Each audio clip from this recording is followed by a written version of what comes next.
The video for this is going to be a little messed up because I went first and our cameraman was not ready. So he's going to be jostling the camera around. At one point, the audio just cuts out, so I had to use a different part of the video's audio, and it's not very good. And there's like a weird clicking sound the whole time. Um, and he missed the first like 40 seconds of my set. Luckily, someone else was able to record it, but even then, they still missed like the first like 5 seconds or so because they weren't ready. Um, I strung together what I could. It's still pretty good. You can still hear most of it, and I'm pretty proud of it. So I figured the best way to put it together was to just do it here again with what's missing. So, hey everyone, let's talk about AI. With all these new AI models that everyone's saying, you can't believe what you see on the internet anymore. It can be made by anyone.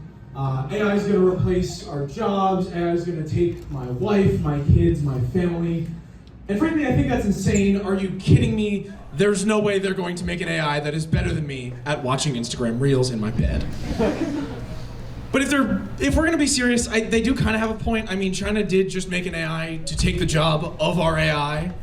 But I think we should look at this historically, right? I feel like every time there's a new technology invented, people have said it would be cataclysmic, right? Like I feel like when computers first came out, we were complaining that it would hurt the mail business. And then cars came out, and one guy was probably like, I proclaim this will be detrimental to the horse-drawn carriage business. When the printing press came out in Germany in the 1500s, Hans was running through the streets like, this will be terrible for the scribing guilds. When they first invented shirts and pants, some guy probably complained he couldn't wear a loincloth anymore. When man first invented fire, his ultra-rock publican uncle probably bitched that it would be terrible for the stone business. And when we look at these cave paintings, I think we've got the picture all wrong, right? You got a picture of like a mammoth on a wall.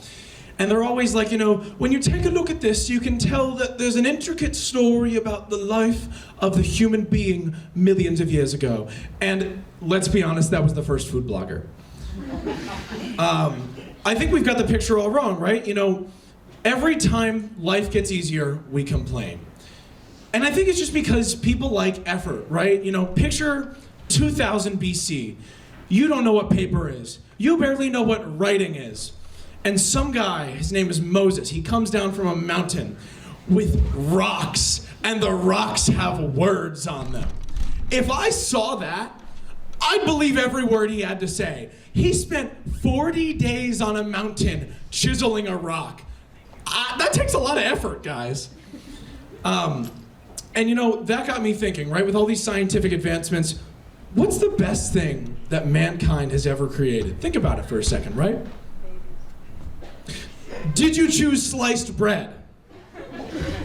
What about just regular bread? If sliced bread is such a great thing, how long did it take them to realize? How long were they sitting there with a loaf, just like, I don't know what I could do with that. I mean, what's that going to be used for?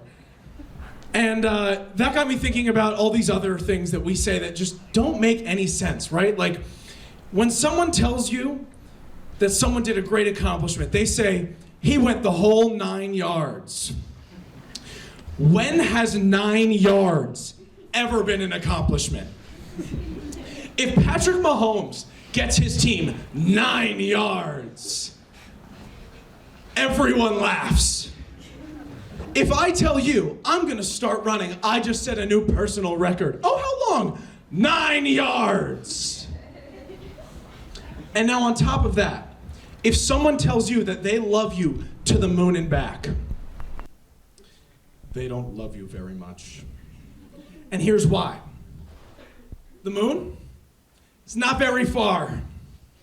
And at least 10 people have already been there. Now, if they tell you, I love you to the sun and back, it's quite a bit further. And as far as I know, only Ultron has been there, and even he didn't come back. But I leave you with this, right? The world needs more effort in it. So the next time you're faced with a challenge, whether it be an essay, an illness, 27 feet, go the distance. Thank you.